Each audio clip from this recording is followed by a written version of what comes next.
నమస్తే అండి, welcome back to our channel ఇట్లు మీనేస్తాం. ఈరోజు కుటుంబ వ్యవస్థ గురించి ఒక చిన్న టాపిక్ మాట్లాడుకుందామండి. ఇది నేను దగ్గర మన ఇంట్లోనే కావచ్చు, మన ఫ్రెండ్ సర్కిల్లోనే కావచ్చు, కొన్ని విషయాలు కుటుంబంలో జరిగే సంఘటనల గురించి బాధ అనిపించి ఇది ఒక వీడియో చేయడానికి నేను ముందుకు వచ్చానండి. మనకు ఇంతకుముందు అయితే మంచి జాయింట్ ఫ్యామిలీస్ ఉండేది. ఏ ప్రాబ్లం వచ్చినా కానీ ఆ ఇంటి పెద్దకి కానీ మన పెద్దనాన్న, పెద్దమ్మలు, చిన్నమ్మలు, తాతయ్యలు, బాబాయిలు ఇలా ఎన్నో వరుసలు ఉండేవి. ఇప్పుడైతే మన ఫ్యామిలీ, మనము, మన ఇద్దరు పిల్లలు అన్నట్టుగానే ఉందండి. నేటి కుటుంబ వ్యవస్థ గురించి ఒక చిన్న టాపిక్. ఇది ఎవరికైనా చేరినట్లయితే తప్పకుండా మీరు ఫాలో అవ్వండి. కష్టంలోనూ తోడుండేది కుటుంబమే. సంతోషాన్ని ఎవరైనా పంచుకుంటారు, కానీ కష్టం వస్తే కన్నీళ్లు తుడిచేది కుటుంబమే. ఒకప్పుడు 3-4 తరాలు ఒకే ఇంట్లో కలిసి జీవించేవి. కుటుంబ సభ్యులు ఖర్చులు, బాధ్యతలను పంచుకుంటూ ఆనందాలు, బాధలు కలిసి ఎదుర్కొనేవారు. ఇబ్బందులు వచ్చినా పరస్పరం అర్థం చేసుకొని సర్దుకుపోయేవారు. కానీ కాలం మారుతుంది. ఆధునిక జీవనశైలి, ఉద్యోగాలు, ఉపాధి కోసం వలసలు, వ్యక్తిగత ఆలోచనల కారణంగానే జాయింట్ ఫ్యామిలీస్ తగ్గిపోతున్నాయి. చిన్న కుటుంబాలే ఎక్కువ అవుతున్నాయి. దీంతో కుటుంబ బంధాలు, ఆప్యాయతలు కొంత దూరం అవుతున్నాయి.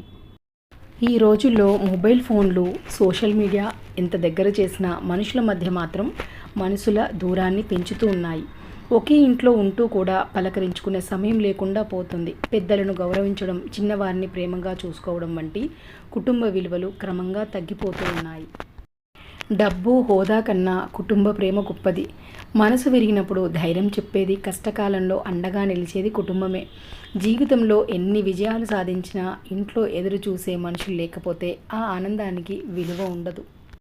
అందుకే కుటుంబ సభ్యులతో సమయం గడపడం, కలిసి మాట్లాడుకోవడం, బంధాలను కాపాడుకోవడం ప్రతి ఒక్కరి బాధ్యత. ఎందుకంటే మనిషికి అసలైన బలం కుటుంబమే. ఇప్పుడు ఉన్న ఈ ఉరుకుల పరుగుల జీవితంలో ప్రతి ఒక్కరూ ఫాస్ట్గా ఉండాలని, ప్రతి ఒక్కటి ఈజీగా అయిపోవాలని చూస్తున్నారు. సో మనం అలాగే ఉంటే మన పిల్లలకు కూడా అదే అలవాటు అవుతుంది. మన నెక్స్ట్ జనరేషన్స్కి మన ఫ్యామిలీస్ యొక్క ఇంపార్టెన్స్ని కంపల్సరీగా తెలియజేసేలాగా ఉండాలండి. ప్రతి సండేస్ వచ్చినప్పుడు, వీకెండ్స్ వచ్చినప్పుడు కూడా ఏదైనా మాల్స్కి వెళ్ళడానికో, లేదా పిల్లల్ని తీసుకొని రెస్టారెంట్స్కి వెళ్ళడానికో, ఎక్కడికైనా పార్క్ తీసుకెళ్ళడానికో ఇంట్రెస్ట్ చూపిస్తున్నారు. కానీ మన చుట్టాలు కనుక మనం ఉండే ప్లేసెస్లో చుట్టుపక్కల ఉన్నారంటే వాళ్ళ ఇంటికి ఎప్పుడే ఒకసారి వెళ్తూ ఉండడము, అలా వెళ్ళడం వల్ల వాళ్ళకి రిలేషన్షిప్స్ యొక్క వాల్యూస్ తెలుస్తాయి. అలాగే వెళ్తూ వస్తూ ఉంటే మన సంస్కృతి, ఆచారాలు ప్రతి ఒక్కటి అర్థమవుతాయండి. మన నెక్స్ట్ జనరేషన్స్ కోసమైనా మనము కొంచెం సమయాన్ని కేటాయించుకోవాలి.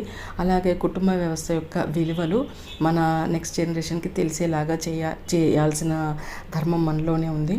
మనతో పాటే స్టార్ట్ కావాలి. సో కంపల్సరీ టైం స్పెండ్ చేయడము, ఇంట్లో ఉన్నా కూడా మన పెద్దవాళ్ళు కంపల్సరీ మన ఇంట్లో ఉన్నారనుకోండి, వాళ్ళతో టైం స్పెండ్ చేయడం, వాళ్ళని కూడా మనతో పాటు టెంపుల్స్కి అట్లా తీసుకెళ్ళడము చేస్తూ ఉండాలండి.